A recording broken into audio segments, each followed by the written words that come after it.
વરસાદને લઈને મોટા સમાચાર સામે આવ્યા છે। આવતીકાલનો દિવસ ખૂબ ભારે છે। રાજ્યના કેટલાય જિલ્લાઓમાં રેડ એલર્ટ અપાયું છે અને તેને પગલે વિદ્યાર્થીઓની ચિંતા કરતા તંત્રે એક મોટો નિર્ણય લીધો છે।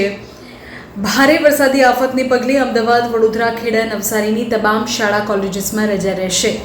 હવામાન વિભાગની કડક ચેતવણી આગાહીને ધ્યાનમાં રાખીને વિદ્યાર્થીઓની સુરક્ષાને ધ્યાનમાં રાખીને 31મી જુલાઈ અને 1લી ઓગસ્ટ એમ 2 દિવસ શાળા કોલેજ ખેડા જિલ્લામાં બંધ રહેવાના છે। પૂરી જાણકારી જો તમને આપું તો હવામાન વિભાગ દ્વારા આગામી 4 દિવસ માટે આમ તો રાજ્યમાં મુશળધાર વરસાદની અતિભારે વરસાદની આગાહી છે। સ્થિતિની ગંભીરતાને ધ્યાનમાં રાખીને તંત્ર એલર્ટ મોડમાં છે અને એટલે ખાસ વિદ્યાર્થીઓની સુરક્ષા માટે રાજ્યના અનેક જિલ્લાઓમાં શાળા કોલેજમાં રજા જાહેર થઈ ગઈ છે।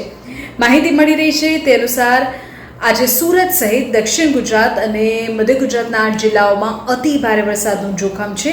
પણ ખરી ચિંતા તો 31મી જુલાઈને લઈને છે। આવતીકાલને લઈને રાજ્યના 13 જેટલા જિલ્લાઓમાં રેડ એલર્ટ છે અને આ જ દરમિયાન આકાશી આફતને કારણે અનેક વિસ્તારોમાં પૂર અને જળબંબાકારની સ્થિતિ પણ સર્જાઈ શકે છે। ભારે વરસાદની આ ચેતવણી વચ્ચે નાના બાળકો, વિદ્યાર્થીઓ પાણીમાં કે મુશ્કેલીમાં ન ફસાય તે માટે સાવચેતીના પગલાં રૂપે સ્થાનિક વહીવટીતંત્રે એક મોટો નિર્ણય લીધો છે। અમદાવાદ, વડોદરા, ખેડા અને નવસારી જિલ્લાની તમામ પ્રાથમિક, માધ્યમિક અને કોલેજીસમાં આવતીકાલે એટલે કે 31મી જુલાઈએ રજા જાહેર કરી દેવાઈ છે। ખાસ કરીને ખેડામાં સ્થિતિને જોતા 31 અને 31 જુલાઈ અને 1લી ઓગસ્ટ એમ 2 દિવસ શાળાઓ બંધ રહેશે। જો તમે અમદાવાદ, વડોદરા, નવસારી, ખેડાથી આ વિડીયો જોઈ રહ્યા છો તો બાળકોની રજા છે। આવતીકાલે ખેડામાં 2 દિવસની રજા છે।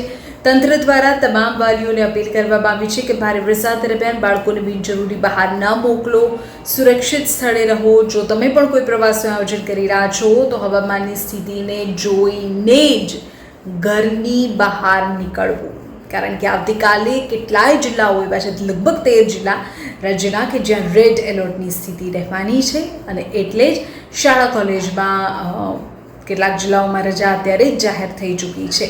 તમે પણ સાવચેત રહો, સતર્ક રહો, અફવાઓમાં ન આવો, પણ સત્તાવાર સમાચાર પર ધ્યાન રાખો।